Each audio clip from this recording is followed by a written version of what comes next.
No, ya terminó la competencia. Pasaron varias horas, pues no tuve mucho tiempo de mirar esto. Entonces lo mandé y ya no lo estuve investigando en detalle. Pero me encontré otro bug tremendo acá. Bueno, a ver, es el momento de competir de la Code Jam. Compete now.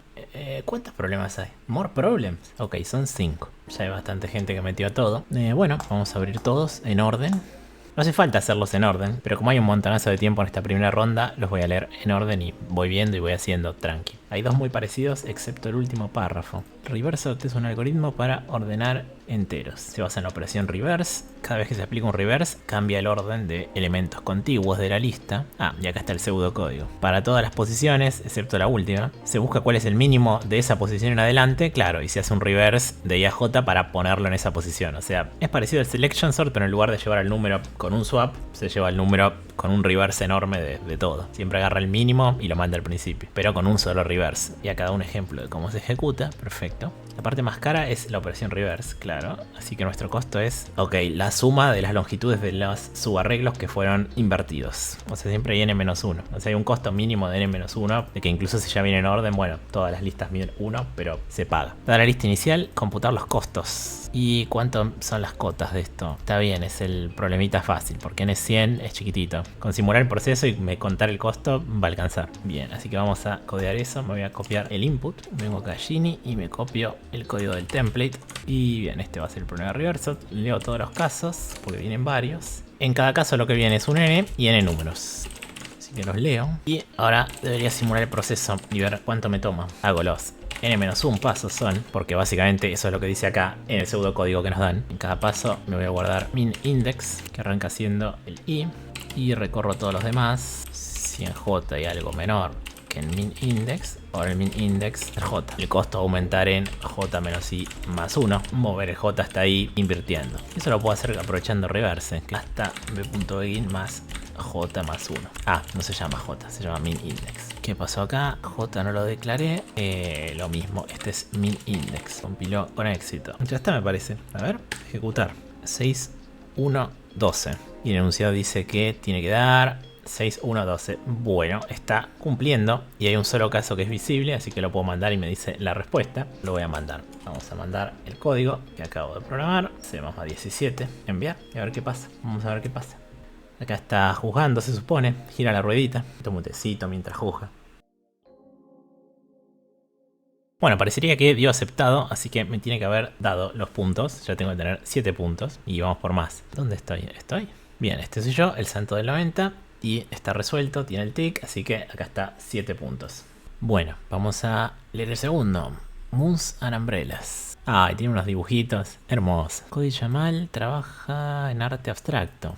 Ok, un mural con paraguas y lunas.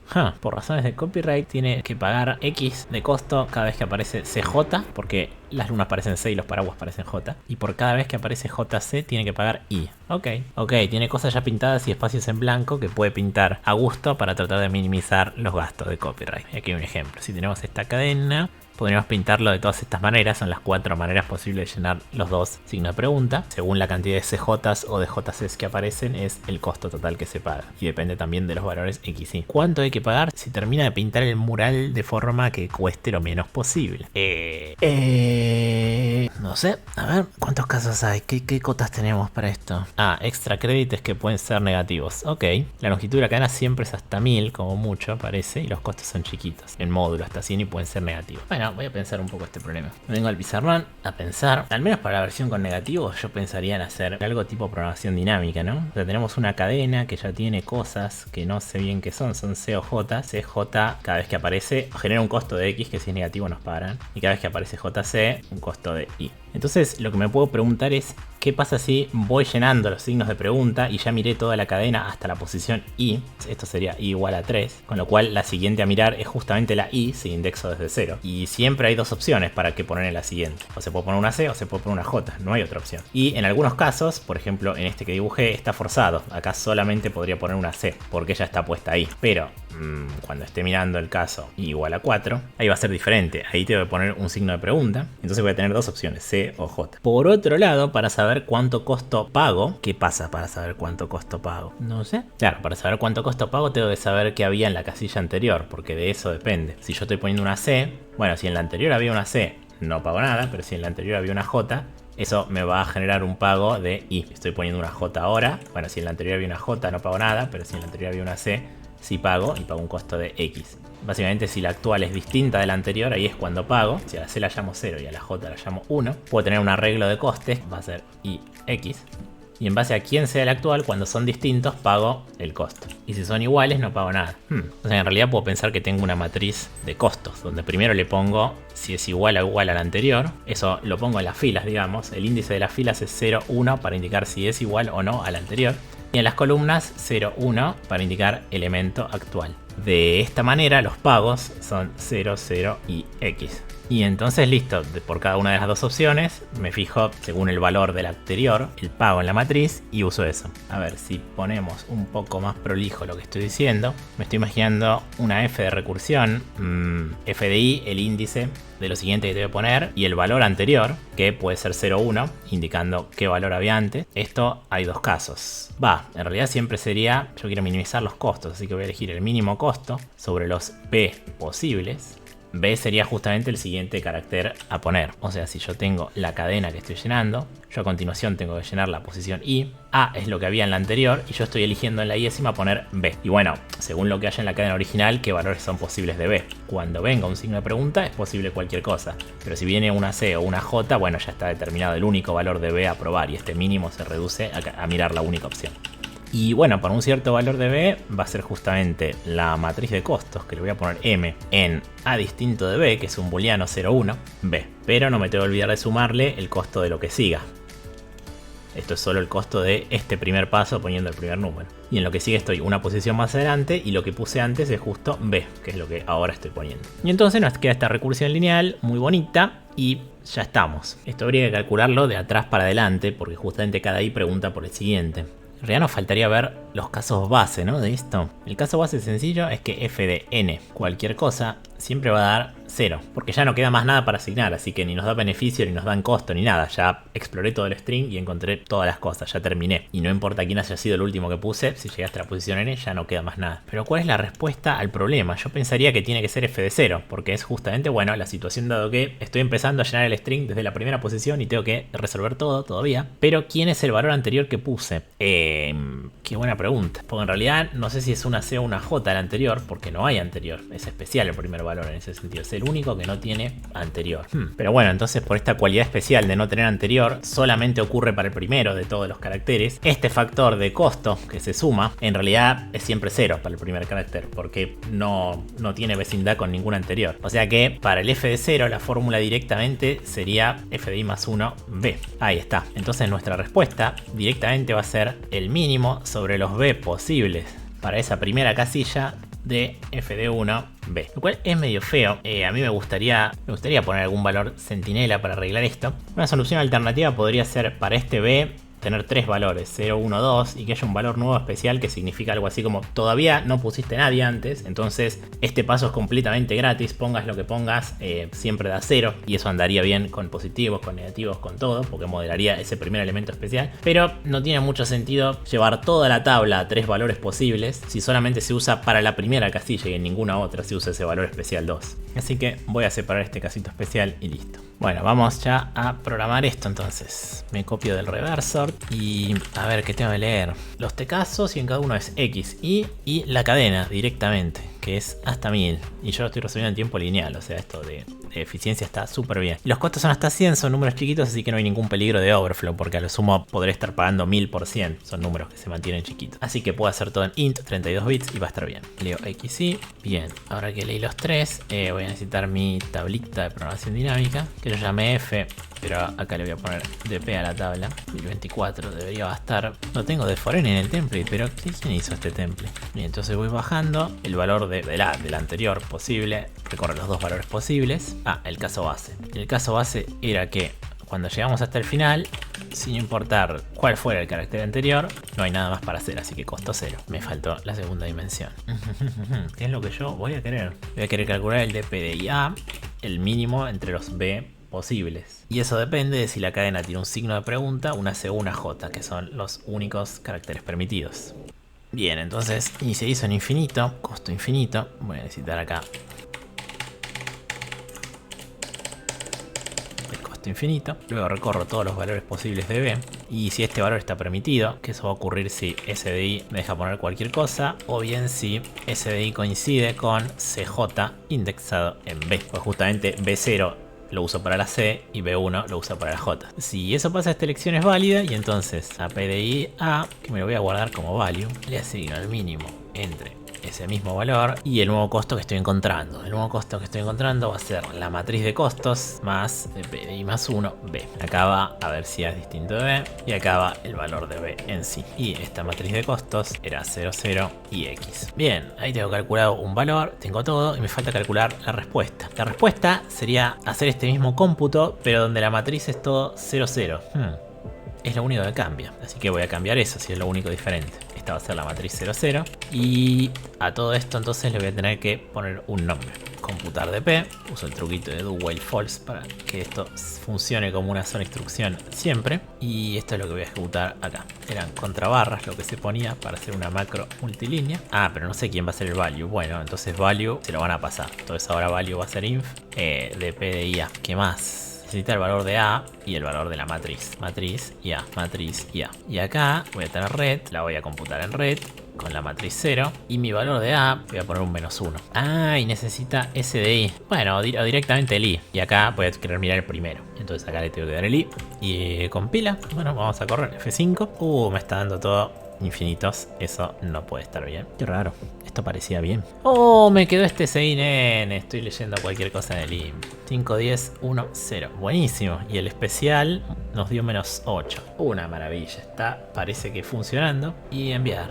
Esta ronda quali es súper relajada, pero acá en este punto cuando uno envía, si ve que el sistema tarda mucho, conviene ir leyendo otro problema, digamos. No siempre va a responder rápido. Pasó todo lo que corrió. Y nos quedan los puntos escondidos del caso especial, ¿no? El caso, el TC3. Un poco acá yo hice algo que a veces está bueno hacer para no perder tiempo cuando a uno le sale, pero bueno, el tema es que no siempre sale. Yo miré todos los casos, leí el 1, el 2, el 3, todas las posibilidades. Por ejemplo, una de las cosas que pasaba es que es negativo, entonces ya pensé una solución que funcione con negativos, con todo. Programé esa sola solución y lo envié y bueno, ya pasa todos los casos y listo. Pero lo que uno puede hacer es aprovechar y hacer códigos más fáciles o soluciones más sencillas que se le ocurran para los casos específicos más chicos. Eso va a ser muy normal y en instancias posteriores lo voy a hacer, seguro. Pero por ejemplo, lo que me imagino que pasa acá es que como los pesos son positivos, salvo en el tercer caso especial, vamos a explicar una solución golosa que se podría hacer para este problema. Hay signos de pregunta entre medio en algunos lugares entre letras que conocemos. Ahora, cuando los costos son positivos, hay algunas decisiones cantadas. Primero que nada, los signos de pregunta los puedo agrupar como en lagunas, secciones de signos de pregunta consecutivos, que van a estar bordeados por letras ya asignadas. Si esas letras borde son iguales, como acá pasa con C y C, puedo pagar 0 poniendo todas C en el medio. Y lo mismo si fueran J, puedo poner todas J. Esto mismo se puede hacer cuando hay diferencia. Cuando hay diferencia, como por ejemplo acá C a J, aunque yo pongas todas C, al final tengo que pagar un salto de C a J, un CJ. Y si pongo la J en cualquier lugar anterior, bueno, en algún lado aparece ese CJ. O sea que sí o sí acá va a haber un salto de C a J para pagar. Y si pongo todas Cs o si pongo todas Js, cualquiera de las dos, va a haber exactamente un salto CJ para pagar y nada más. También se puede hacer llenando con el de la izquierda, por ejemplo, o el de la derecha, con cualquiera de los dos. Siempre entonces el goloso de llenar con uno de los extremos todo igual los del medio va a funcionar. Y el único caso especial que nos queda para mirar es el de los bordes. Si es que hubiera, como acá. Hay uno de los extremos que no lo tengo, pero simplemente es igual de efectivo llenar todo con el otro extremo que sí existe. Entonces bueno, esa solución puede ser mucho más sencilla, pero es falso con negativos. Si nos dan un beneficio por escribir CJ o JC, seguramente yo voy a querer alternar CJ, CJ, CJ. Debe haber varios casos borde, hay que pensar bien cómo es que yo quiero alternar, dependiendo de cuál me da más beneficio de las dos. Así que bueno, casi seguro que sale goloso también de una manera directa de construir la solución, incluso con negativos, pero ya se ve que empiezan a aparecer varios casos extra molestos. Entonces bueno, yo preferí usar directamente programación dinámica que se encarga de todos los casos automáticamente. Bueno, a ver entonces, listo, en Moons and Umbrellas, vamos a ver el siguiente. Reverse Sort Engineering. Ah, este es el que se parece al otro. El enunciado es como el de Reverse Sort, pero solo cambia el último párrafo. Toda la explicación esta de Reverse Sort es como la que ya leí. Ah, pero ahora la situación es distinta. Ahora nos dan un n y un costo c. Hay que dar una lista de n enteros distintos entre 1 y n, tal que el costo de aplicar reversot sea exactamente C. El objetivo que nos piden es dar una instancia, ¿no? Generar un caso. Este problema tiene como desafío generar casos interesantes para el problema anterior. O sea, dado un n y un c, nos preguntan, ¿se puede armar un caso de n números para el problema primero que la respuesta sea c? Si hay varias opciones, se puede dar cualquiera de ellas. 2 menor o igual a n menor o igual a 7. Se pueden brute forcear todas las permutaciones. Y ya para el caso 2 es hasta 100, así que va a haber que hacer algo inteligente, polinomial. Entonces, si esos 23 que ya tengo asegurados le sumo los 7 de hacer reversot engineering fácil, ya llego a los 30 puntos para pasar. Comandar este, que es una que es el brute force, ya está. Pero yo voy a intentar resolver el de 100. Me voy al pizarrón a razonar, o mejor, antes de ir al pizarrón, voy a mirar los ejemplos, a ver qué me dicen. Por ejemplo, con 7, 2 es imposible, claro. Claro, estos son como casos muy extremos, ¿no? Que dan costos ridículos. Claro, con solo 2 números puede costar 1 o puede costar 2 y nada más. 1 y 2 es lo único posible. Entonces 1000 es gigantesco, es mucho más grande que el máximo costo posible. Que siempre el máximo costo posible va a ser la suma de n más n menos 1, así hasta 2, porque el último pasito de 1 no se contaba. Y este caso es al revés, con 7 números no puede dar tan bajo como 2, claro, porque como mínimo sale n menos 1, o sea 6 sería el costo mínimo con 7, porque todos los pasos cuestan 1 como mínimo. Entonces en los n menos 1 pasos del algoritmo termina, pero con costo n menos 1. Así que no nos dicen tanto estos ejemplos, o sea, son imposibles porque están fuera de rango. Vamos a ir anotando eso para razonar. Tiene que ser sí o sí C, por lo menos n-1, porque no puede ser más barato que eso. Y como máximo, que si siempre revierte todo lo que queda, que sería n, pero sumando hasta 2 justamente. Y esto se puede reescribir como, esto es la suma de los números hasta n menos 1. Bueno, entonces la primera conjetura que uno podría hacer es que esto siempre se puede generar. Por ejemplo, para n igual a 2, tiene que estar entre 1 y 2, porque los números me dan eso. Y se puede lograr eso, porque por ejemplo con el arreglo 1-2 que ya está ordenado, gasta 1, pero con 2-1 que era el ejemplo, gasta 2, porque en el primer paso tiene que revertir esto y ya está. Vamos a pensar qué pasa para n es igual a 3, haciendo ejemplitos. C tiene que estar ahora entre 2 y 3, 4, 2, 6, 5, da esta suma. Entonces vamos a ver casos con cada uno. Si ya está ordenado, esto cuesta 2, se revierte esta lista y se revierte esta lista. Bien, pero si justo el último estaba al revés, esto va tomando forma. Ahí gané 1 de tamaño, porque se revierte esta lista en el primer paso y en el último esta. Está costando 3. Si quiero que cueste 4, el primer paso va a tener que ser más caro. Así que puedo poner 3, 1, 2, a ver qué pasa. Y ahí en el primer paso se invierte esto, pero después me queda 3, 2, que está al revés. Entonces se va a invertir esto. Entonces 2 más 2, 4. Un caso que dé 5 y bueno, claro, todo desordenado siempre es lo peor. Ah, no, mentira. Todo desordenado no es lo peor, porque en un solo paso revierte y ya queda ordenado, entonces el próximo es barato. 2, 3, 1. Supongo que eso puede funcionar. Claro, en el primer paso revierto todo y en el segundo paso te voy a revertir esto. Y ahí está mi costo de 5. Ok, o sea que modificando un poquito, al menos hasta n igual a 3... da la sensación que siempre puedo ir generando estos rangos. Así que yo creo que eso es lo que debe pasar. Veamos lo que hicimos recién para n igual a 3. Y pensémoslo como más en genérico. Está el arreglo que no sabemos qué va a tener, pero en el primer paso arranca con x y z. Y queremos que esto tarde una cierta cantidad de pasos. Bueno, lo que sabemos es que los siguientes pasos, como mínimo, si todo sale perfecto, van a tardar uno cada uno. Entonces, como acá son solo 2 pasos, si yo quiero tardar una cierta cantidad, puedo tratar de tardar lo más posible en el primer paso. Pero sin pasarme. O sea, en el primer paso tengo la opción de pagar 1, de pagar 2 o de pagar 3. Y en el segundo paso tengo la opción de pagar 1 o 2. Claro, ahí está. En el primer paso siempre puedo pagar de 1 a n-1. En el segundo puedo pasar de 1 a n-2. Y así hasta el paso n-1 donde solamente puedo pagar de 1 hasta 2. Y yo puedo armar casos que generen cualquiera de estas combinaciones. O sea que lo que necesito es a mi número C armarlo como suma de un número de 1 a n-1, un número de 1 a n-2 y así siguiendo hasta de 1 a 2. En cada paso me puedo fijar todo lo que falta, que son unos, y darle a este paso golosamente lo más posible, pero sin darle un número demasiado grande, cosa que después tenga que poner ceros, digamos. Hagamos el caso de que n es igual a 6. Para mí 6 números, pero hay 6 pasos del algoritmo. O sea que yo sé que voy a ejecutar de 1 a 5 de costo del primer paso, de 1 a 4, de 1 a 3, de 1 a 2. De 1 a n es el primer paso, directamente. Entonces, de 1 a 6. Entonces, si yo quiero n igual a 6, claro, si yo le doy 6 de costo al primer paso, ya pagué todo en el primer paso y los demás deberían ser gratis. Pero como mínimo voy a pagar 1, 1, 1, 1. O sea, tengo 4 como mínimo de costo en los siguientes pasos. O sea que entonces lo que voy a hacer es, como 4 es el mínimo costo posible, ¿no? Que sería siempre la cantidad de pasos que quedan, porque asumo que todos pagan 1. A este le doy lo que tengo que pagar yo, que es 6 menos 4, 2. Entonces voy a pagar 2 en el primero, 1, 1, 1, 1. Y eso es un plan posible. Ahora bien, si esa cantidad que me sobraría me da más grande que 6, bueno, pago 6 y va a quedar sobrando para después. Por ejemplo, si en lugar de C igual a 6 tuviera C igual a, vamos, 18. Bueno, yo sé que los siguientes pasos miden al menos 4, entonces yo querría hasta 14 usar en el primero, pero no pasarme de 14. Bueno, pero igual llego hasta 6, así que le doy 6 al primer paso. Entonces ahora me quedan 12 para asignar entre los siguientes y voy de una manera parecida. Bueno, 12, pero más allá de lo que yo ponga en este primer paso, me van a quedar 3 para después de mínimo. Entonces a lo sumo 9 quiero asignar en este paso, pero hay 5, así que no me paso, le asigno 5. Y me están sobrando ahora 7 que tengo que asignar y voy a responder este paso, pero yo sé que me quedan 2 como mínimo para después, así que hasta 5 quiero asignar este paso. Y hay un 4, así que todo bien, puedo asignar 4. Entonces, ¿qué quiere decir esto? Que para formar C igual a 18 de respuesta, estoy decidiendo armarlo así. Que el primer paso me salga 6, que el segundo paso me salga 5, que el siguiente paso me salga 4, y así. Y una vez que pagué esto, pagué 15, me faltan 3 de costo, y estoy en el anteúltimo paso, entonces yo ya sé que 3 de costo es en total entre estos dos, pero el último paso mínimo paga 1, así que voy a querer usar hasta 2 de costo. Y ahora sí, hasta 2 de costo lo puedo pagar, entonces pago justo 2, no me quiero pasar, porque si pongo 3 ya estaría siendo demasiado. Y una vez que hago eso, bueno, listo, los demás me van a quedar todos forzados a 1. Y acá tengo una combinación viable, ¿no? 6 más 5 más 4 más 2 más 1, con todos esos costos puedo formar 18. Lo que a continuación tengo que pensar, ¿qué tengo que pensar a continuación? Qué buena pregunta. Claro, es cómo armar el caso para que se generen estos costos. Y ahí puedo ir armándolo tipo constructivamente, tratando de que queden esos números. Porque fíjense que en el primer paso, lo único que importa y que determina cuánto va a costar es dónde está el 1. Porque el primer paso es traer el 1 a la primera casilla y revertir todo eso. Entonces este 6 va a ser la posición del 1, pero contando desde 1. Para que cueste 6 el primer paso, el 1 tiene que estar al final. Entonces ya tengo determinada la última casilla. Y bueno, entonces en el primer paso se me revertirá todo. Les pongo letras porque no los conozco. A, B, C, D, E. Ya sé que en el segundo paso se revierte todo y me queda 1, E.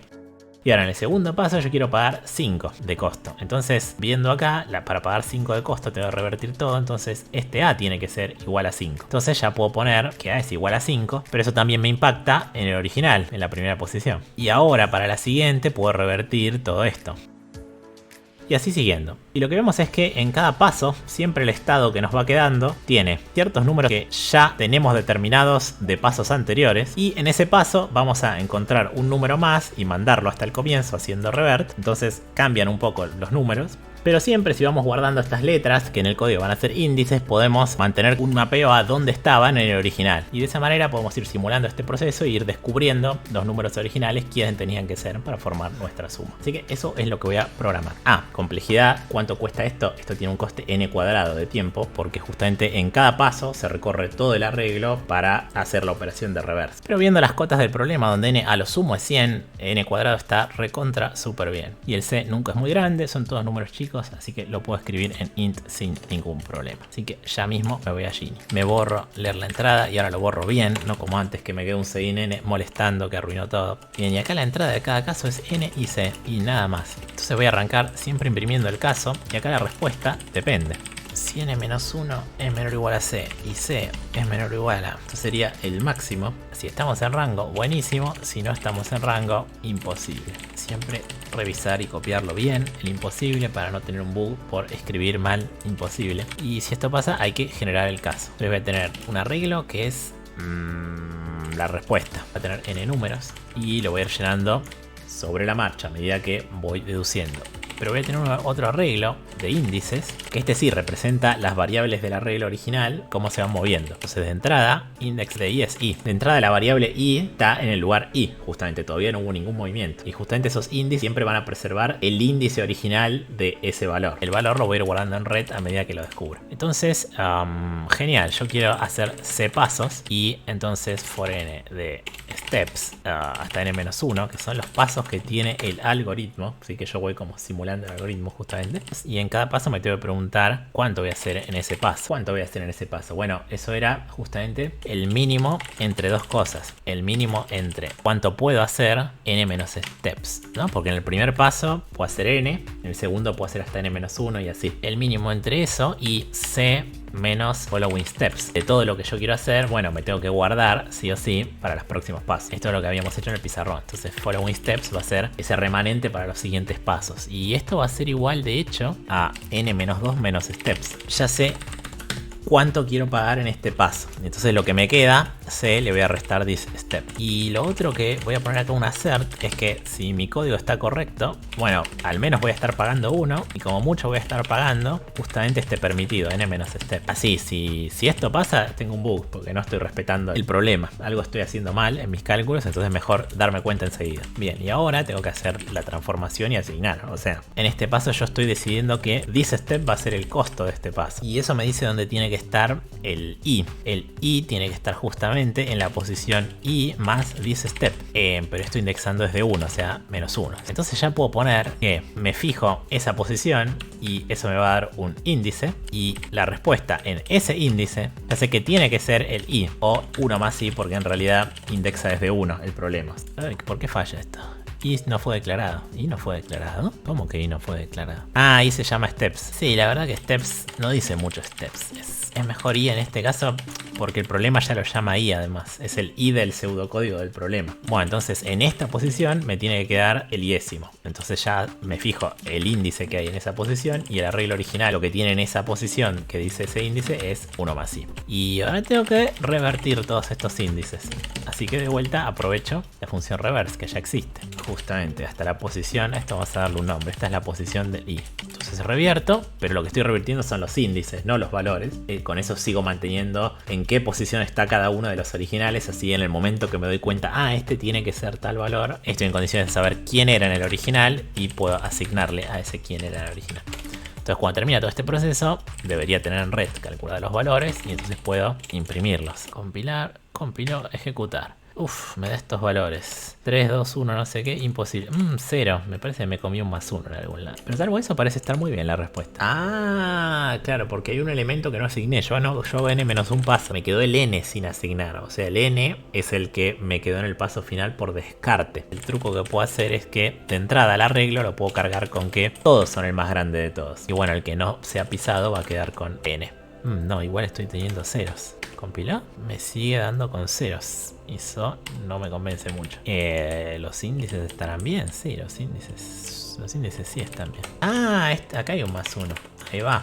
Yo tengo que ir hasta iPosition inclusive. O sea que iPosition quede. Claro, lo que iba a saltar. Estaba por poner este assert. Y me di cuenta poniendo el assert que iba a fallar el assert. Buenísimo. Quería chequear que esté bien revertido. Entonces, si el método funciona, en indexes de i me está quedando que si voy al arreglo original y me fijo quién está en la posición que ahora es la iésima, ese tiene que ser el iésimo, o en realidad 1 más i porque indexo desde 1. Ahora me da un resultado coherente, parece correcto, lo voy a mandar y a ver qué pasa. Jugando,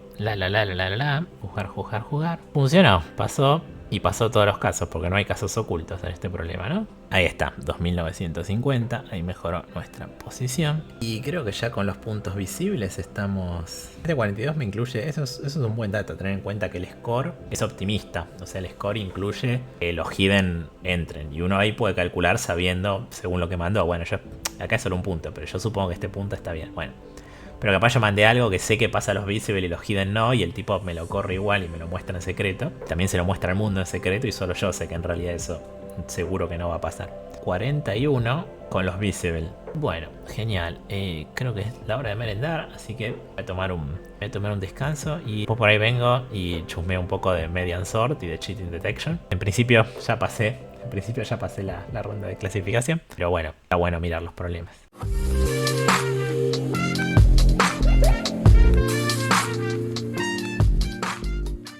Bueno, listo, seguimos resolviendo. Vamos ahora a pasar de Reverse Sort Engineering a Median Sort. Hay que ordenar en elementos, pero no podemos compararlos directamente. Elegir 3, preguntar cuál es la mediana y nos responden. Ok, es interactivo. La mediana es de los 3, claro, el del medio, el que no es ni el máximo ni el mínimo. Sabiendo solamente las medianas, claro, es imposible distinguir estas dos listas. O sea, claro, para cualquier terna de elementos, la mediana, claro, sí, si invertimos toda la lista por completo, las medianas siempre coinciden, porque máximo y mínimo da lo mismo, pregunta sobre el del medio. Entonces es reversible izquierda y derecha. Y lo que hay que hacer es responder una de las dos, ¿no? The order, esto está bueno. The order of each case is generated uniformly at random from all possible orders. Ok, es una permutación al azar, garantizado. O sea, eso puede ser útil porque significa que no va a haber un caso malévolo. Sí, esto, por ahora lo conozco. O muy parecido. Esto se tomó en EOE. Finding a median under EOE conditions. Ah, sí, yo vi este paper alguna vez. O sea, me suena haber leído esto, de hecho. Ah, en ese pedían la mediana, claro, ya me acordé. Bueno, esto me va a ayudar para resolver este problema. Porque claro, ya conozco este que se tomó el 2000 en la EOE y es parecido, digamos. O sea, tiene mucha similitud. Claro, en el de EOE te dan la misma pregunta. Vos podés elegir 3 y preguntar la mediana. Pero lo que en ese problema hay que calcular es la mediana del total. Acá hay que calcular mucha más información que solo la mediana. Hay que ordenarlo a la lista. Va a ordenarlo salvo mayor a menor o menor a mayor, ¿no? Ah, sí, al derecho o al revés se considera correcto cualquiera de los dos, pero una de las dos. Sí, la EOE es una fuente histórica clásica de problemas interactivos y mucho antes que en ICPC se empezaron a usar, ya la EOE tomaba interactivos. Viendo las cotas... Ok, el caso 1 es chiquito, ahí con 300 preguntas disponibles hay que ordenar y ahí está 10 números. Los casos grandes son de 50 siempre, o sea hay 50 números para ordenar y nos dan 300 preguntas o 170 en un caso. 300, ¿cuánto es en el log n? Porque para ordenar en el log n es clave.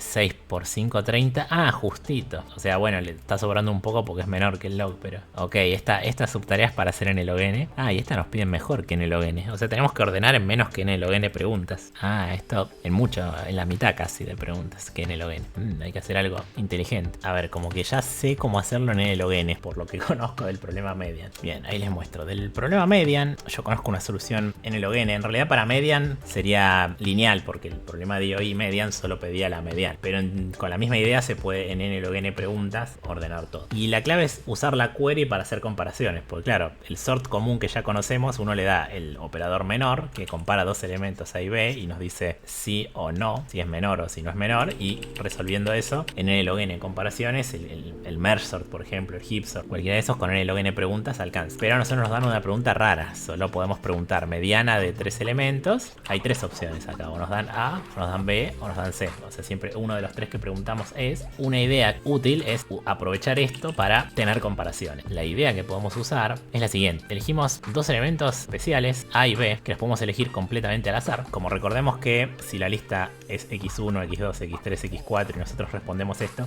es lo mismo y es indistinguible que ponerla al revés. Como se da esta situación, para hacerlo más fácil, bueno, en alguna de las dos listas A es menor que B, o sea, viene primero el elemento A. Como ya dicen que viene al azar, podría elegir el 1 y el 2, pero si no los elijo yo al azar, puedo asumir que A es menor a que B. Y con eso ya fijé en qué orden va, ya me quedó fija la respuesta. Entonces, bueno, de los dos ordenamientos posibles, ahora ya estoy eligiendo que yo voy a responder el que tiene A menor a B. El otro está al revés, así que no tiene A menor a B. Entonces, ¿qué hago? Ahora voy preguntando a todos los demás elementos. Hago mediana de A, B, C, o X, vamos a ponerle. Para todos los demás, X. Y voy haciendo todas esas preguntas. Y justamente esto me puede dar o A, o B, o X. Pero si hacemos un dibujito tipo recta numérica, y acá está B, porque ya estoy suponiendo que A es menor que B en el orden, hay 3 casos. La mediana me puede dar A, B o X. Si la mediana me da A, me da que este está en el medio de los 3, pero B está a la derecha. Entonces X tiene que estar a la izquierda, porque si X estuviera a la derecha, el X sería el del medio y no daría A, justamente. Entonces, si la mediana me da A, el X tiene que estar a la izquierda. Entonces, esta es la región donde está el X cuando la mediana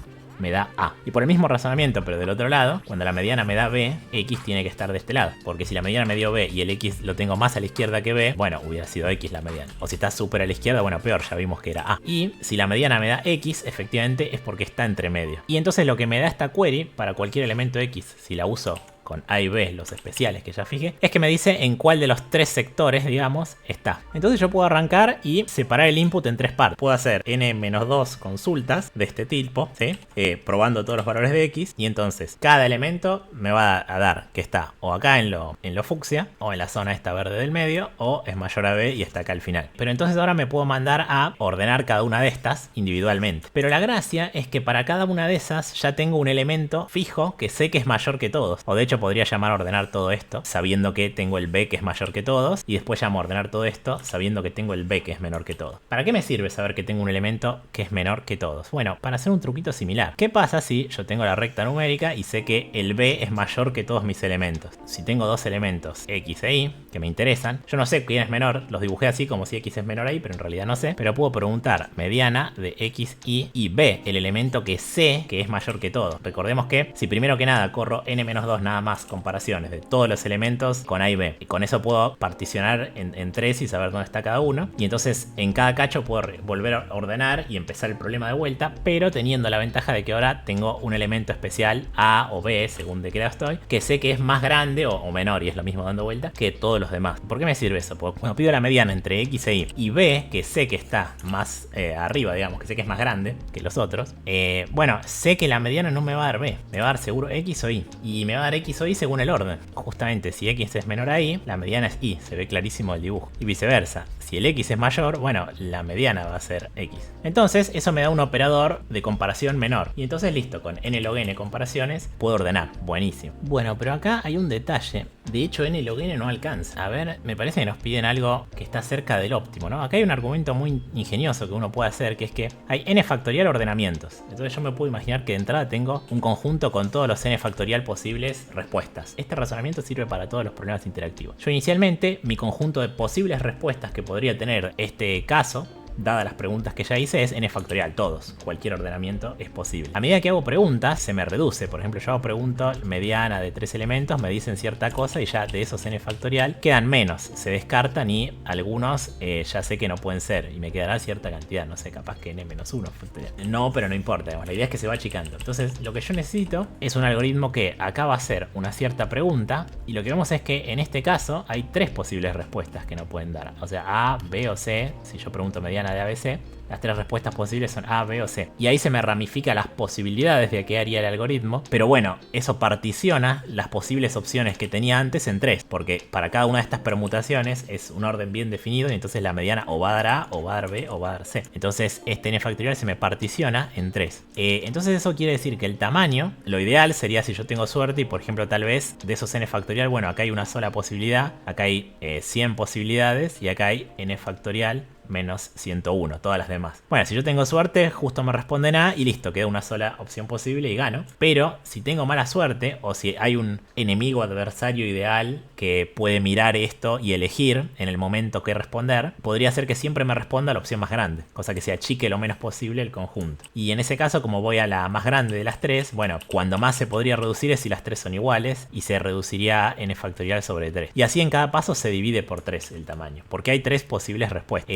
Con esta misma idea, pero usando que son 2 respuestas cuando hago comparaciones, sale la demostración de que no se puede ordenar en menos que n log n preguntas. ¿Por qué? Porque ese n factorial dividiendo por 2 muchas veces tiene que llegar a 1. Porque si el algoritmo es correcto, al final tiene que darle una sola opción. Entonces, n factorial sobre 2 a la cantidad de pasos me tiene que dar menor o igual a 1. Si no, con un adversario que me elige las respuestas maléficamente para que siga habiendo más posibilidades, todavía no llegué a 1 y entonces mi algoritmo no puede ser correcto. Con esa cantidad no le alcanza para determinar siempre con total certeza el orden. O sea que no puede ordenar en tan pocas preguntas siempre. Y bueno, si esto lo despejo y tomo logaritmo, me queda que al menos hace falta logaritmo de n factorial preguntas. Esto es logaritmo en base 2. Y bueno, el logaritmo de n factorial es del orden de n log n, justamente. Pero bueno, en este problema, como tengo 3 opciones, si aprovecho esa información, si no hago como en el problema de IOI y uso las preguntas solamente para tener comparaciones de menor mayor con 2 resultados, sino que hago preguntas de algún modo inteligente que aproveche que hay 3 opciones y las diferencie mejor, la cota que puedo tener es que como mínimo un algoritmo ideal sí o sí tiene que hacer al menos esta cantidad de preguntas. Logaritmo en base 3 de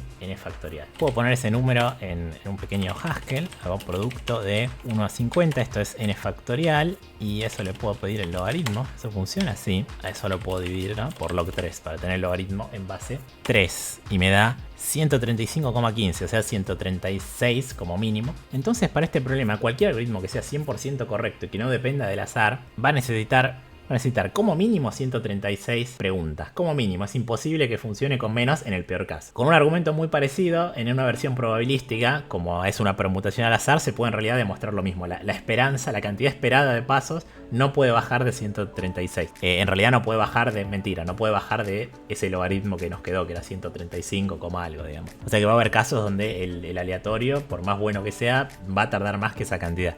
Eso es lo óptimo teórico ideal si todo fuera perfecto. Y nos dan 170, que no está tan lejos, ahora que lo veo, de ese valor óptimo. O sea que hay que hacer algo bastante inteligente. Y bueno, volviendo al dibujo, claro, ahora sabiendo que tengo que aprovechar esto de dividir en 3, se me ocurre justamente hacer recursión acá sobre este dibujo que teníamos. Porque puedo con n-2 preguntas iniciales, tomo dos elementos cualquiera. Como la permutación es al azar, si tengo suerte, o sea, la probabilidad de que sea justo a uno del borde es bajísima. Casi siempre va a ser alguien, aunque no corte perfecto 1/3, 2/3, seguramente va a estar cerca de cortar parejo. Como a Quicksort, que si elegimos uno al azar ya queda en el logene, no queda algo muy desproporcionado, porque es muy baja la probabilidad de que quede algo muy desproporcionado. Entonces con n-2 preguntas puedo repartir todos, digamos, en 3 y ahí puedo hacer recursión. O sea, si f de n es lo que me cuesta el problema en preguntas, pues cuántas preguntas necesito para n elementos, bueno, yo voy a hacer n-2, con eso reparto en 3, computo 3 f de n sobre 3, o en realidad n-2 sobre 3. Esto no va a dar entero, pero bueno, es orientativa la idea de cuánto estoy tardando. Y esto lo hago más. No, claro, pues justamente si recursivamente hago lo mismo en cada uno de estos, bueno, cada uno de estos me devuelve el orden, pero no sé si está para arriba o para abajo. Y no los puedo pegar así nomás porque me importa quién es arriba y quién es abajo. Entonces, como yo estoy asumiendo que A es menor que B, arbitrariamente, con una pregunta más en cada uno de estos tres, puedo saber cuál es el orden para arriba o para abajo. Hago como antes, la pregunta de abajo de yo y pregunto un par X, Y con el B o con el A, con quien sea, y me da cómo tienen que ordenarse respecto a mi hipótesis arbitraria de que A es menor que B, y con eso, como la recursión ya me devuelve una de dos opciones, con esa pregunta extra determino cuál de las dos es y ya puedo unir todo. Así que esto más 3 sería. O sea que me queda n más 1, que es casi n, y después 3 veces f de dividir por 3 y un poco menos, porque saco los elementos A y B del medio, de hecho. Esto da del orden de n por logaritmo en base 3. Tiene pinta de que esto va a alcanzar, porque tiene esta base 3 que necesitamos. Habría que experimentarlo. Así que voy a hacer eso. Voy a codear esta idea recursiva, que tiene pinta de que le va a ir mejor todavía que directamente reducirlo a comparaciones. Con eso espero que pase todos los casos. Bueno, voy a guardar el problema. Este se llama median sort.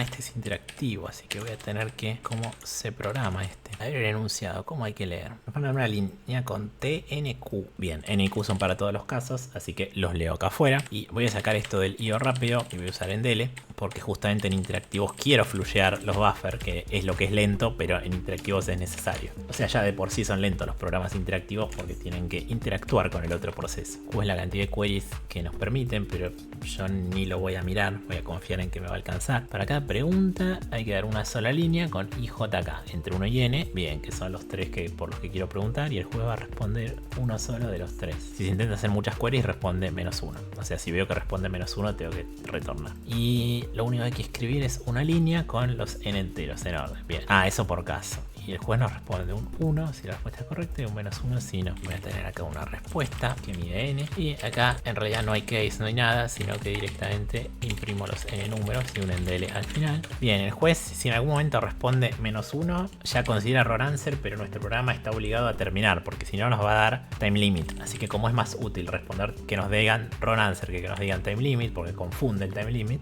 voy a crear una función auxiliar check que se encargue de chequear el resultado del juez y lo devuelva de paso. Si el resultado es -1, que es el código de error especial que se usa, exit 0, que el programa termine. Entonces acá simplemente leo la respuesta y en realidad no la quiero usar para nada, solo quiero chequear para terminar. Y ahí corro y esto compila bien, perfecto. Tengo como un esqueleto y entonces voy a querer hacer la función query que pregunte por IJK, siguiendo la especificación de cómo se pregunta y la especificación simplemente que se escribe IJK al output. Esto se los recomiendo mucho en problemas interactivos. No vayan haciendo las queries a mano una por una, sino que traten de crear queries más abstractas, propias, en funciones y más poderosas, o sea, tomando como primitivas la interacción que nos da el problema interactivo, pero arriba de eso está bueno crear queries más poderosas con más chequeos. Por ejemplo, si hay un tablero, a veces está bueno que, bueno, mi algoritmo en realidad es cómodo, que quiere preguntar preguntar por afuera del tablero, entonces me hago una función separada que primero chequea y si está preguntando por afuera ya responde como, no sé, no hay, algo así, y ni hace la pregunta, porque capaz que si hace la pregunta se gasta una pregunta innecesariamente, o lo que suele pasar en realidad es que estaría mal y falla automáticamente. Entonces, en lugar de en todos lados estar chequeando y que sea más difícil, está bueno separarlo y que una función se encargue.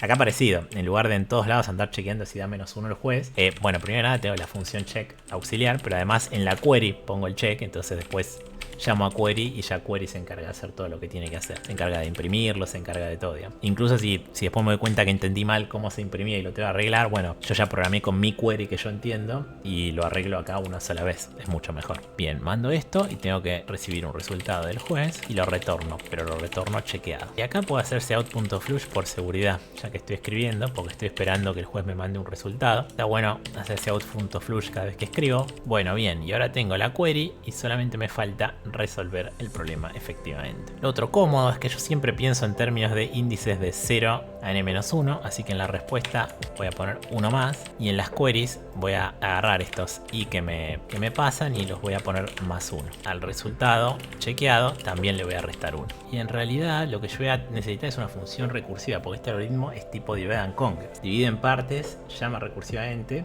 bien, y responde. Va a tener que ser los n números que yo quiero ordenar, o sea que en realidad el iésimo va a ser el iésimo, sin mucha vuelta. Y bien, entonces lo que voy a querer es median sort, le voy a poner, ya que se llama así el problema, de red. Entonces voy a tener que programar la función median sort, y esta es la que va a ser recursiva. Entonces median sort, que se encarga de ordenar in place, o en realidad de casi ordenar, justamente. Primero de nada hay que ver el caso base, si red es muy chico. O sea, si hay 2 o menos elementos, ya está ordenado o para arriba o para abajo, y no tengo nada que hacer.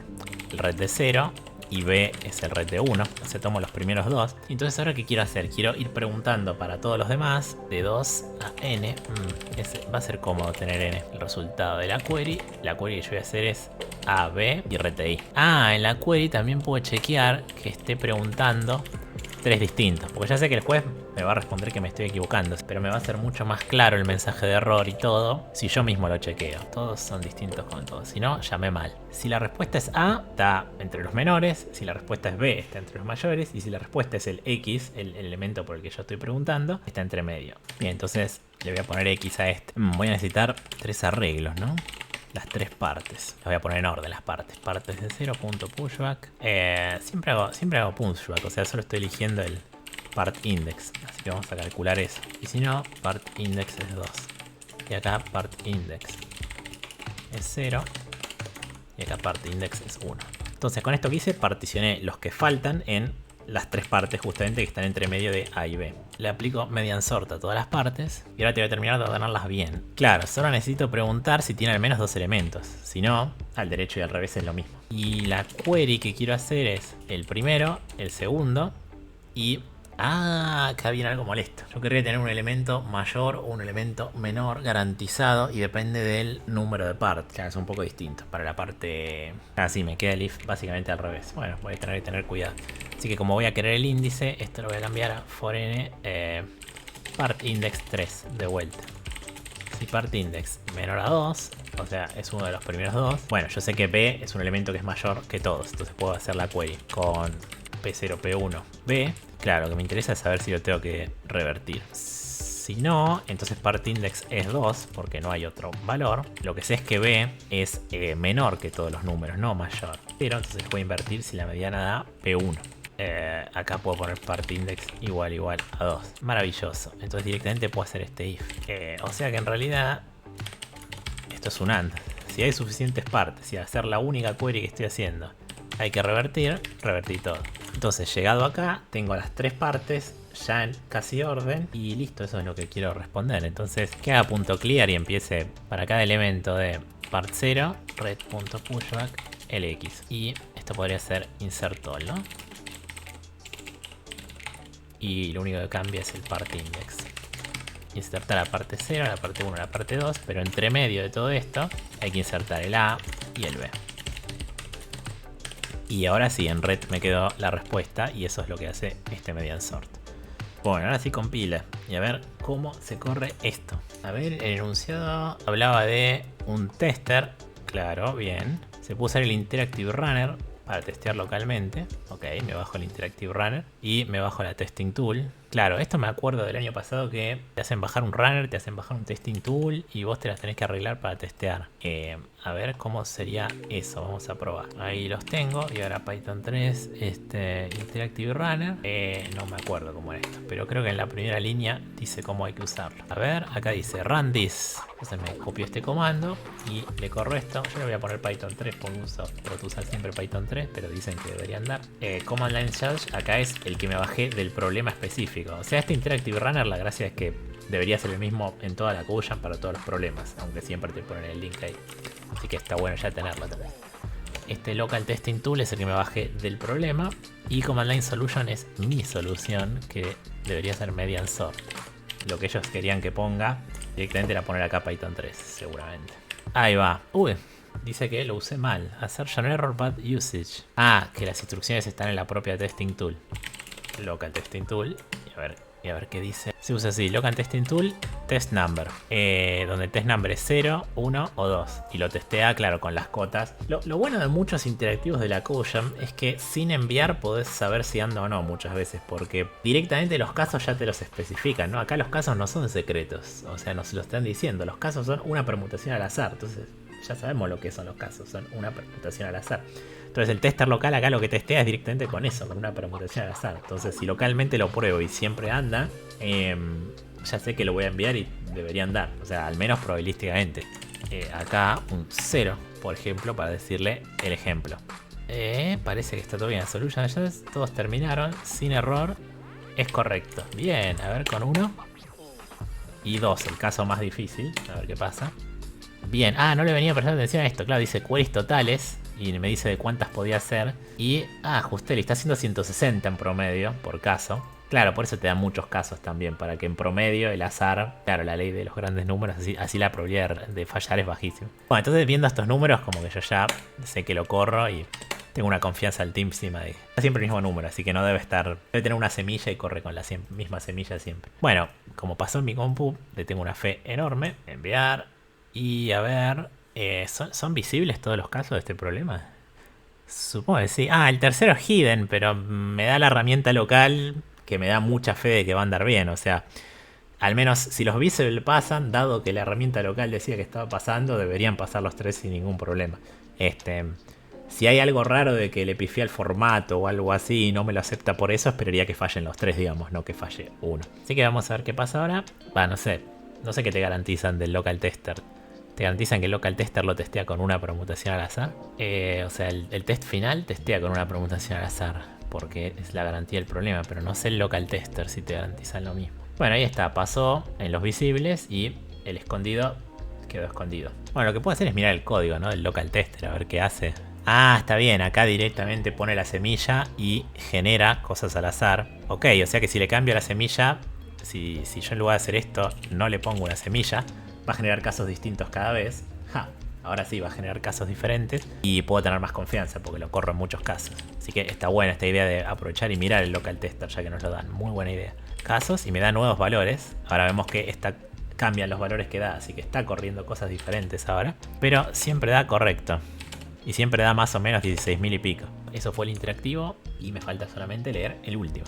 A ver cómo quedó el scoreboard. Bueno, ahora estoy a 800. Genial, me falta solo cheating detection. Así que bueno, yo ahora me tengo que ir a buscar algo. Así que voy a leer el enunciado y así lo puedo pensar mientras me voy a comprar. Juegan 100 jugadores, un torneo de 10.000 preguntas. O sea, un preguntas y respuestas, digamos, y hay 10.000 preguntas. Cada jugador tiene una habilidad y cada pregunta tiene una dificultad. Acá hay otra especificación aleatoria. Todas las preguntas y habilidades se eligen al azar entre -3 y 3. Y es uniforme, independiente de todas las demás. Genial, ok. Cuando un participante intenta una pregunta, la probabilidad de que responda correctamente es F de la diferencia entre su habilidad y la dificultad, claro. Donde F es la sigmoide, o sea, esta cosa. Ok. O sea, si justo son iguales es como 50%, pero se aleja. A medida que es dispar la dificultad, se aleja rápidamente. Tiene muchísimo sentido esto. O sea, usar la sigmoide posta y todo esto. El elo, por ejemplo, de que se inventó para ajedrez y se usa en otras competencias, funciona muy bien y se basa en esta idea, digamos, donde en lugar de mi habilidad y la dificultad de la pregunta, bueno, la dificultad de la pregunta sería la habilidad de mi rival, ¿no? Es como la misma idea, acá es como que estoy compitiendo contra la pregunta. Hay una excepción a todo esto, que es que hay un jugador que hace trampa. Ok, ¿quién es el tramposo? Se elige al azar entre los N jugadores. Ok, el tramposo tira una moneda, si sale cara, no hace trampa y juega normal. Ok, supongo que para que no lo descubra. Pero si sale seca, buscan la respuesta en internet y responden correctamente. Ok, y tenemos los datos de correcto o incorrecto de cada jugador por cada pregunta. Y eso es lo único que sabemos, aparte de todo lo que me dijo arriba, de cómo se eligen las probabilidades. Ok, hay que identificar correctamente al tramposo en al menos P% de los casos. Ok. Esto no es interactivo, ¿no? Nos dan todos los datos de entrada y tenemos el modelo de las probabilidades de cómo se genera esto. Sabemos cómo opera el tramposo, digamos, y tenemos que encontrar una forma efectiva de identificarlo. Es un problema de inferencia bayesiana, me parece, ¿no? O sea, tiene una pinta de... Sí, o sea, sí es eso. Tiene una pinta de Bayes grande como una casa. Oh, por Dios. Y esto es otra cosa interesante que, bueno, no necesitamos pegarle, sino que nuestra respuesta es correcta si de todos los casos, al menos en el P% le pegamos. O sea, tenemos que tener cierta chance de identificarlo, sabiendo que hay uno. Qué maravilla. Y a ver los casos. Es igual a 50. ¿Y el N? ¿Dónde dice el N? Ah, hay 100 jugadores. Esto está fijo. Siempre hay 100 jugadores y 10.000 preguntas. Ok, los dos casos son visibles y lo fácil es, necesitamos 10% de chance. O sea, 10% de chance. Eso, bueno, claro, hay 100 jugadores. Elegir uno al azar sería 1%. Bueno, 10% es mejor, digamos. Tenemos un indicio de quién puede estar haciendo trampa. Y en el TC2, 86%. O sea, ya queremos una buena chance de decir, este está haciendo trampa. Qué maravilla. Claro, y la entrada es un listado de... O sea, es una matriz de 100 por 10.000 siempre la entrada, me parece que sí. Cada caso tiene 100 líneas de 10.000 caracteres. Claro, sí, es la matriz de cada uno de los 100 participantes, cada una de las 10.000 preguntas, si acertó o no. Uy, esto hay que pensarlo. En realidad habría que hacer cuentas. Supongo que la cuenta posta de Bayes debe ser imposible de hacer y lo que podemos tratar es de aproximarla, pero bueno. Intuitivamente, claro, no sé, lo más intuitivo es que al que mejor le fue, porque en realidad no nos dicen más nada. Ah, no, claro, porque hay que mirar con los demás. O sea, el que responde muy bien una preguntas que nadie responde, por ejemplo, es sospechoso, ese tipo de cosas. Ah, bueno, me voy a ir a comprar y lo pienso. Estuve empezando un poquito en el aire, aunque ya me estoy imaginando cómo escribirlo un poco. Lo que estoy viendo es que básicamente hay dos caminos. Lo que sería ir por el lado de calcular la probabilidad correcta, exacta, que en realidad probablemente no vamos a poder, pero al menos escribir la cuenta exacta y tratar de aproximar eso. Y el otro camino que veo es el de hacer aproximaciones medio chanchas que no valen, digamos, pero que bueno, se basen en la esperanza, que es algo fácil de calcular, mucho más fácil de calcular que probabilidades exactas, y hacer cuentitas y despejes en base a las fórmulas de la esperanza, confiando en que 10.000 es bastante, y entonces por la ley de los grandes números, los números que veamos empíricos con 10.000 van a estar muy cerca de la esperanza posta. Y yo a eso le tengo mucha fe, y ahora voy a justificar un poco el porqué. Pero antes, entonces primero, ¿cómo sería el camino exacto? Bien, la situación que tenemos es que hay 100 posibles tramposos. O sea, del 1 al 100 están numeradas las personas y cada uno puede ser un tramposo. Entonces, cada uno va a tener una cierta probabilidad. O sea, no sé, si los calculáramos, no sé, si todos dieran lo mismo, tendría 1% de probabilidad cada uno. Pero dada la evidencia que tenemos, esas probabilidades de cada uno de ser el tramposo van a dar diferente. Y lo mejor que podemos hacer es jugar al que tenga más probabilidad de ser tramposo. ¿Cuál es esa probabilidad? Bueno, para cada una de las personas vamos a querer calcular la probabilidad de que el tramposo T sea el yésimo, dada la evidencia que tenemos. ¿Qué es la evidencia que tenemos? Bueno, esta evidencia sería las respuestas a las preguntas, ¿sí? Todo el input, digamos. Dado todo ese input, ¿cuál es la probabilidad de que el tramposo sea el yésimo? Y ahí nos sirve el teorema de Bayes para darnos esta probabilidad exacta. Por el teorema de Bayes, esto es la probabilidad de que ese sea el tramposo por la probabilidad de ver esa evidencia, si sabemos que ese es el tramposo, que es mucho más fácil de calcular de hecho, dividido la probabilidad de ver nuestra evidencia. Ahora bien, esta es la probabilidad verdadera, pero nosotros no necesitamos calcular la probabilidad verdadera, esta P, solamente tenemos que elegir el valor de I, ¿sí? Buscando que la probabilidad sea lo más grande posible. O sea, tenemos que dar el I donde la probabilidad es máxima. Entonces, como el denominador, que es la probabilidad de ver nuestra evidencia, no depende del I, las probabilidades son proporcionales al numerador, porque todas se están dividiendo por el mismo número. Así que lo vamos a ignorar por completo. Ya no estamos calculando la verdadera probabilidad, pero no importa. Si encontramos el máximo de lo de arriba, va a ser también el máximo de lo que nosotros queremos. Es decir, el i donde se alcance el máximo va a ser el mismo i que donde se alcance el máximo del numerador. En este problema en particular, además, todos tienen la misma probabilidad de ser el tramposo, 1 sobre n, porque se elige al azar. Entonces, por la misma razón, este término es el mismo para todos, entonces podemos ignorarlo. Y nos queda simplemente buscar para cada i cuál es la probabilidad de ver la evidencia que nos dieron, asumiendo que el tramposo era ese inicialmente. Esto es el estimador de máxima verosimilitud. Y lo que estamos viendo es el fenómeno de que el estimador de máxima verosimilitud coincide con el estimador bayesiano de máxima probabilidad cuando la probabilidad a priori es uniforme. Pero entonces tenemos que calcular esta probabilidad, la probabilidad de que veamos esta evidencia en particular si sabemos que el iésimo es el tramposo. Bueno, voy a asumir que hay 3 preguntas. Las dificultades de las preguntas y las respuestas van de -3 a 3.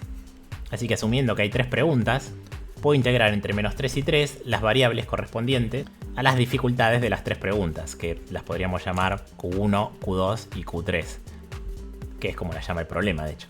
Y acá dentro va a haber un 1 sobre 6 por cada una de ellas, porque justamente estas probabilidades son uniformes. Pero de vuelta, como es el mismo 1 sobre 6 para absolutamente todos los cálculos y solo me importa encontrar el i donde esto da más grande, puedo ignorarlo como si no existiera. Entonces, si ya sabemos cuáles son las dificultades de las preguntas, como cada persona funciona de manera independiente, directamente la probabilidad final va a ser la probabilidad de que tengamos esa evidencia para la persona 1 por la probabilidad de que tengamos esa evidencia para la persona 2 por la probabilidad de que tengamos esa evidencia para la persona 3, si hay 3 personas, y así siguiendo con la cantidad que haya. Bueno, ¿y cuántos son estos valores PI que se multiplican todos? Bueno, cada uno a su vez va a ser una multiplicación de las probabilidades de acertar cada pregunta.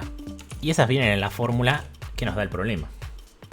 Donde arriba del exponente tenemos menos la habilidad de la iésima persona más la dificultad de esa pregunta. Y esto va multiplicado por las 3 preguntas. Pero en realidad esto es para una persona común y corriente, no para el tramposo. Cuando estamos haciendo el análisis asumiendo que el tramposo es el i, por ejemplo si el análisis fuera que el tramposo es el 2, en lugar de P2 acá deberíamos poner tramposo 2, la probabilidad para el tramposo. Las probabilidades para el tramposo son similares, pero en lugar de multiplicar directamente las probabilidades de acertar, cada una de estas probabilidades es 0,5, porque el tramposo tiene un medio de chances de acertar directamente googleando la respuesta en internet y haciendo trampa, más 0,5 por el valor normal, y lo mismo con cada una de las preguntas. Esta es lógicamente una cuenta horrenda, y por eso querríamos evitar calcularla a toda costa. De hecho, parece difícil calcularla en forma exacta. Para empezar voy a ir a Wolfram a ver si tiene una primitiva feliz. Igual en nuestro caso ni siquiera tenemos una sigmoide feliz, tenemos un producto de muchas sigmoides horrendas. Oh, la sigmoide tiene una integral bonita, evaluable. Qué divertido. Pero viendo en nuestro ejemplo, lo que tenemos acá adentro va a ser un producto de muchas sigmoides distintas. Ah, bueno, esta cuenta es más fea todavía, porque acá el SI todavía no sabemos quién es, así que en realidad esto es una integral de -3 a 3 sobre la variable SI. Preguntémosle a Wolfram cuánto sería la integral si multiplicamos dos de estas sigmoides, a ver si hay esperanza. Muy interesante. ¿Y esto que vemos escalará a más de 2? Esto parece descontrolarse. Habría que ver qué pasa con la fórmula para el tramposo, donde todos estos ítems se reemplazan por un medio más un medio por. Wolfram, si haces esto, es magia. Bueno, se rindió, tardó muchísimo. Hay que aventurarse bastante para hacer esto. Este camino parece bastante horrendo, pero rigurosamente esto sería lo ideal. Esto sería lo mejor que podemos hacer, encontrar el que maximiza la probabilidad, porque eso es lo que nos da la máxima chance de acertar. Con lo cual, si no la calculamos exacta, igualmente podríamos tratar de aproximar esta cuenta de alguna manera. Y eso sería lo correcto, queremos aproximar esta cuenta de alguna manera. Ahora, este camino, al ser tan fea la cuenta, yo lo encuentro muy difícil. Por eso pienso en buscar otro camino basado en cuentitas de la esperanza. Si nos fijamos, hay un truco con este problema, que es que en el caso grande nos piden acertar más del 86% de las veces. Ahora, como lo mejor que podemos hacer, lo mejor que existe es jugar al que maximice la probabilidad, que este problema sea posible nos está diciendo que el que maximiza la probabilidad va a ser mayor al 86% de su probabilidad. Entonces todos los demás van a ser como mucho 14% y probablemente menos porque se reparte entre 99. O sea, aún en el peor de los casos, dado este número, podemos confiar bastante en que es al menos 6 veces más probable el tramposo que cualquiera de los otros. Entonces, aunque nuestras cuentas tengan un error bastante importante, digamos un error del 100%, o sea, podemos a cada número de probabilidad pifiarle al doble o a la mitad, pero está acotado al 100%. Eso es suficiente precisión para este problema, porque la diferencia entre la probabilidad del tramposo y las de los demás es más de 1 por 6. Y ese por 6 es siendo generoso, probablemente sea bastante más. Entonces hacer despejes en base a la esperanza parece bastante bueno, porque 10.000 datos es bastante.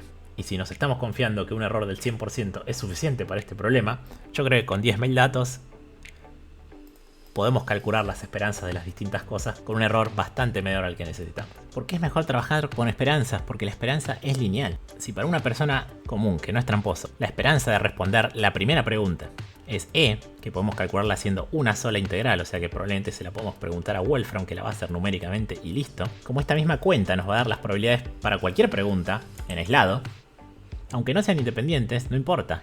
Como la cantidad total de preguntas que responde es la primera, más si responde la segunda, más si responde la tercera y así. La esperanza de todo eso va a ser la suma de todas esas. Y como es la misma cuenta, de hecho, va a ser 10.000, la cantidad de preguntas, por E. Entonces esa es la cantidad de preguntas esperada. Y E, recordemos, es un numerito, es esta integral definida. Que si le pregunto a Wolfram, nos dice que da un medio. Lo cual es algo muy intuitivo por la simetría que tienen X e Y. Probablemente podríamos haberlo deducido de esa forma. Es decir, la cantidad esperada de respuestas para una persona es la mitad. Ahora bien, como las habilidades varían mucho, porque varían entre 3 y menos 3, hay una varianza muy alta entre las cantidades esperadas de las distintas personas. Y no podemos simplemente mirar la que más cosas respondió, porque probablemente no sea la tramposa la que más cosas respondió.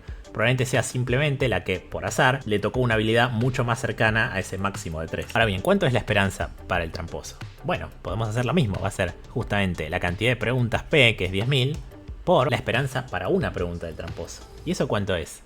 Bueno, el tramposo tiene un medio de chances de ganar directamente y un medio de ganar, pero multiplicado por la chance de ganar de verdad, que ya vimos que era un medio. En otras palabras, un medio por un medio. La esperanza para el tramposo es 3/4 de las preguntas. En realidad, esta diferencia entre un medio y 3/4 se ve opacada fuertemente, porque en realidad lo que más pesa es la habilidad que nos toque. Si nos toca menos 3, casi con total certeza no vamos a responder ninguna, y si nos toca 3, casi con total certeza vamos a responder todas, o casi todas. Pero acá ya vamos viendo las ventajas de la esperanza. Podemos llegar a fórmulas exactas muy sencillas para la esperanza. Porque de vuelta, ya vimos que si tenemos un error relativo de 100% en nuestras probabilidades, sería suficiente precisión, o sea que con que esto sea aproximado, hay buenas chances de acertar. Algo interesante que podemos hacer entonces es tratar de estimar este X, ¿no? Que justamente era la habilidad de cada persona, en base a las 10.000 preguntas que respondió. Porque de manera similar a esta cuenta, que es la probabilidad a priori sin saber nada, si nosotros sabemos que la persona tiene este valor de habilidad, la probabilidad E de responder una pregunta en particular pasa a ser la integral de una sola variable, porque ese SI lo tomamos como constante. Si le preguntamos a Wolfram cuánto da esta integral, bueno, por alguna razón Wolfram se niega a calcular la integral definida con A, que sería simplemente evaluar, pero si le pido la indefinida sí se anima y nos dice la fórmula, así que la podemos evaluar nosotros. Bueno, ahora me doy cuenta que vengo usando la letra E para la esperanza que estoy calculando y E la base de los logaritmos naturales. Bueno, medio confuso, pero bueno, se entiende. Esta E, la verdad que podría ponerle P de probabilidad. Lo interesante acá es que entonces, como esta es la esperanza, este P es la proporción de preguntas que se espera que alguien responda. Y es un numerito que solamente depende de S, que figura acá abajo. Entonces podríamos despejar de acá el S y calcular la habilidad de una persona a partir de las preguntas que resolvió. Despejando entonces, voy a pasar el 6 multiplicando. Y ahí nos queda la fórmula. En realidad solo faltaría tomar logaritmo natural para que nos quede que S es igual al logaritmo natural de toda esta cuenta de la derecha, en la cual la única variable es esta P. Esta P es la proporción de preguntas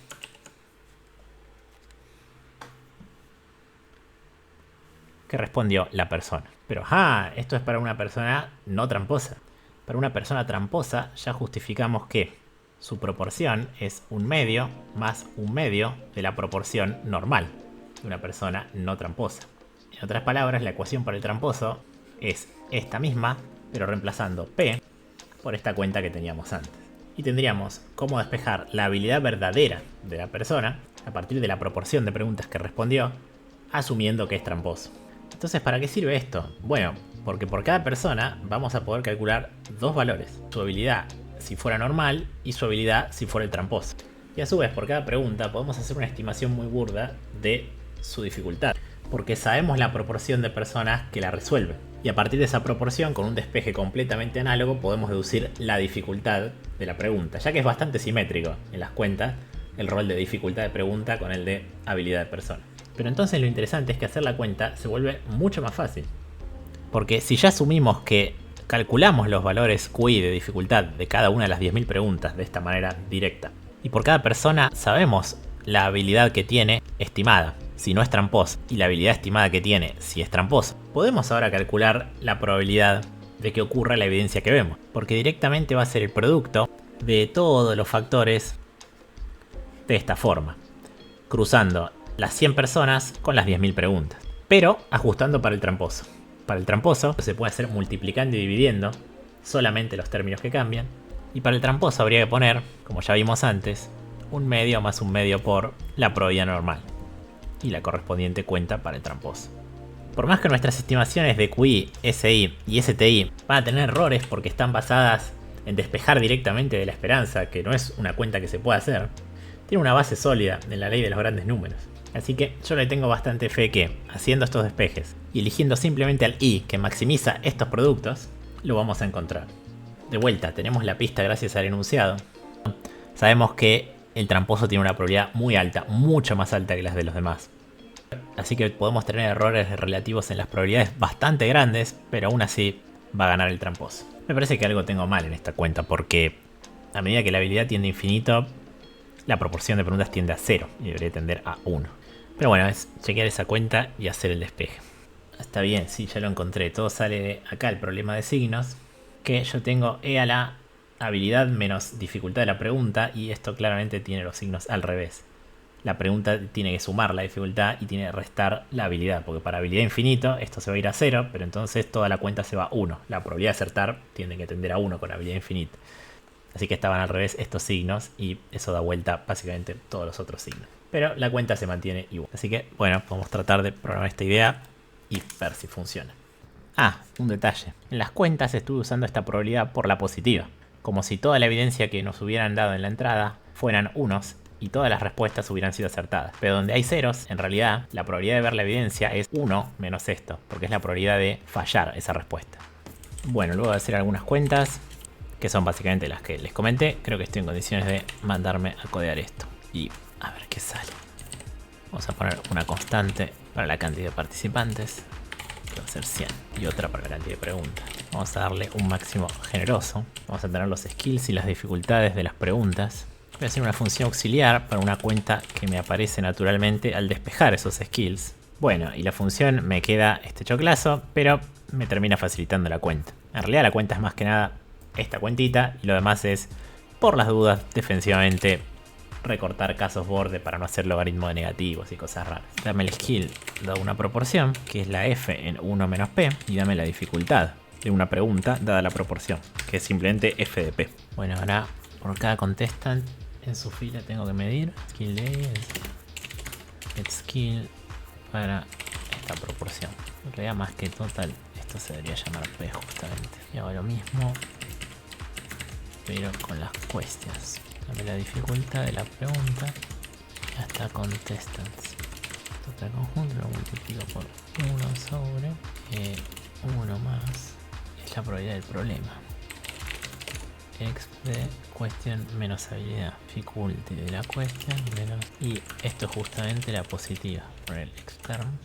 Y si matriz de IJ no es 1, hay que negarlo. Y ahora sí le mando la probabilidad, pero el X es de externo. Lo que tiene que acá estoy multiplicando 1.000.000 de probabilidades, o sea, los exponentes pueden reventar. Claro, pero son probabilidades, o sea que tienen todas el mismo signo. O sea que si tomo logaritmos, se transforman en sumas y restas. Vamos a tomar logaritmo para no tener problema con el exponente. Y total conjunto, multiplicar por esto, lo mismo que sumar el logaritmo, pero el logaritmo inverso es como restar el logaritmo Y ahora para acá. Cheater, vamos a ponerle la cuenta y corregir. Total log cheater.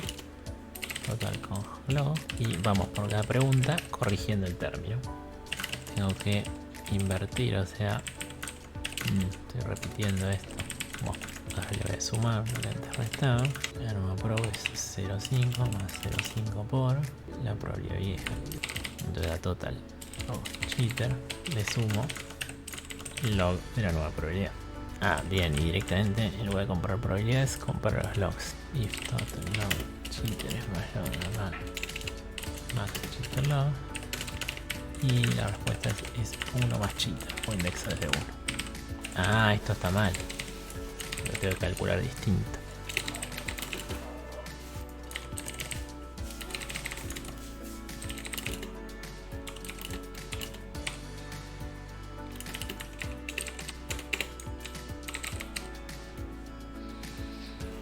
Uy, acá me faltaba el return set. No devolvía la respuesta. Bueno, a ver. Ahora me copio el caso. Lo corro y si está bien, ya tengo todos los problemas. Y si está mal, no. Bueno, el caso de ejemplo es esta cosa gigante. Dio 100. Que calculo que es el tramposo. Como que siempre dio mayor. Raro. Bueno, no parece pasar el ejemplo. Da 69, tiene que dar 59. Pero bueno, lo mando por las dudas. Total, algo muy importante para saber en estas competencias es que no perdemos puntos por enviar. Así que yo lo envío total. No voy a hacer otra cosa. Porque ya está, este fue mi intento. Y lo peor que puede pasar, que es lo más probable, porque parece no funcionar, es que me quede con el mismo puntaje. Y bueno, no sé si será que la idea no tiene suficiente precisión o que está bugueada la implementación. La verdad, no lo sé, no lo llegué a revisar demasiado, pero este fue mi mejor intento. No le pide mucha precisión al test 1, solo 10%. Así que si no pasa ninguno de los dos, bueno, qué sé yo. Igual, capaz quiere decir que el método tiene muy mala precisión. ¡Apa! Pasó el test 1. Pasó el test 1 esta fruta heurística. Ah, buenísimo. O sea que valió la pena programarlo y mandarlo. Bien, no estuvo tan mal. Está bien, o sea, llega un 10% de precisión parece. Y evidentemente no llega al 86, que es bastante alto, que hace falta. Igual, claro, o sea, por lo que ya hablamos, en realidad ni siquiera es que haga falta calcular bien la probabilidad, sino que hay que llegar a detectar cuál es el que tiene más probabilidad, que normalmente tiene mucha más probabilidad que los otros. Así que hay cierto margen. Bueno, genial, pudimos hacer al menos el fácil. Bueno, y ahí está por terminar, así que se tiene que revelar. Y ahí se revelaron los puntajes. Y pasaron, dieron correcto todas las cosas que mandé. Y me faltó solo el large, digamos. Así que bueno, con esto paso de ronda cómodamente. Había que hacer 30 puntos y tengo 81.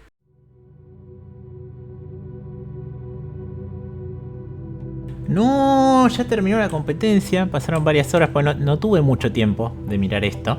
Entonces lo mandé y ya no lo estuve investigando en detalle. Pero me encontré otro bug tremendo acá. Tremendo. Y esto pasó el small. O sea, el enfoque debe estar bastante bien si aún haciendo la cuenta re mal pasa el small.